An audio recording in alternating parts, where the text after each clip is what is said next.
Yo, this is Jay for Straight Smoke Gaming, and in today's video, we're going to be talking about the hangar in GTA 5 Online.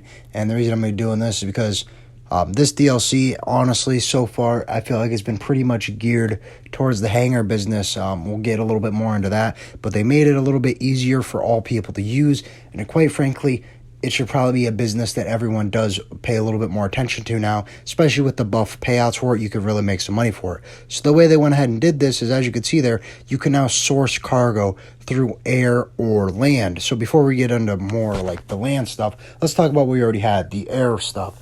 And you know, when you have the air stuff, it is a little bit challenging, especially when you're doing this solo like I am here. It is time consuming, and it does require a little bit of decent flying, especially for this one. You got to keep up with this other plane that is flying. So if you are not a good flyer, or I guess good at flying any aircraft other than helicopters, those are pretty much easy. But if you're not good at flying a jet, you're going to struggle with this mission, just because you do need to keep up with the Titan for this one. And don't get me wrong, they do give you aircraft to use, but the aircraft they give you to use is not the best, so it is going to be harder with that. When it comes to the land cargo missions like I'm doing here, they're much easier to do solo. It is pretty simple here. It is time consuming, so either way, you're going to be spending a good chunk of time. I really don't see that as an issue, because if you're going to do the crates air-wise, spend the time to do them land-wise, because it is very easy. It's very simple. Pretty much go to point A, which is where you're going to get your narcotics or whatever you're sourcing, and pick it up and take it back to point B, your hangar. You will have to take out some people throughout the mission. Obviously, though, that's not hard, especially if you have a cheaper car like the Armored Kuruma, because that one is armored. People can't shoot you from it, and you can shoot out of it. So the Armored Kuruma really does make these land source missions very, very easy. You don't get shot, and you have protection. All you got to do really is get out of that to pick it up and take it back to your hangar. Also, when it comes to how else they made it easy, you can now do air or land sail missions. So when you're talking about air, obviously challenging to do solo. As you can see here, I'm only selling 2, but realistically, if your hangar is full, you're going to have to make 15 drops in the allotted time here. And I mean, when you're using a cargo bot, it's not fast to do. Another thing is you got to be decent at flying. I mean, obviously that comes with it. It's a hangar business, but you know, not everyone's good at flying. So maybe flying isn't the thing for you, but you want to make the money that the hangar offers, because it can be good money. You also have to use the stock aircraft.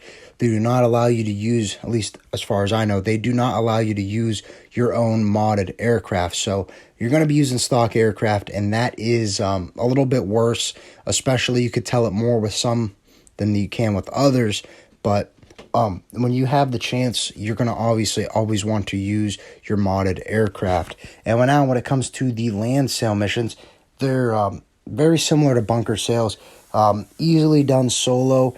Pretty much you're going to have people chasing you. Once you get out and you get out of your truck and you take them out, when I did my sale land-wise, you only had to take them out 3 times, and then after that, it's smooth sailing. You're going to want to protect the health bar, as you can see down there, the cargo health bar. You're going to want to protect that, because if that does go all the way down and it gets destroyed, you're not going to have a sale. It's going to be worthless. So other than that, it's pretty much straightforward. You take it to one point, take it to the other, all on the ground. Makes it a lot more easier and fun, I guess, for all players.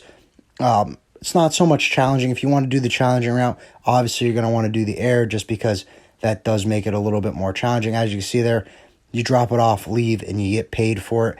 The health does not matter. You could take it in with a little bit of, or a lot of health lost, and you should still get the same payout from what I've seen. But other than that, this is something you're going to want to pay attention to when you're running hangar. Obviously, if you're a grinder, you're going to want to make it as easy as possible and the fastest way to make money. And I think that will be with the land missions. So go ahead and try that out. I do think that is obviously better method than you do have when you use the the air sourcing missions and all that. They're just more time consuming and a little bit more challenging. That's all we got in this video. If you enjoyed, please remember to like and sub for more Madden, GTA, and Red Dead content. We'll see you in the next video. Bye, guys.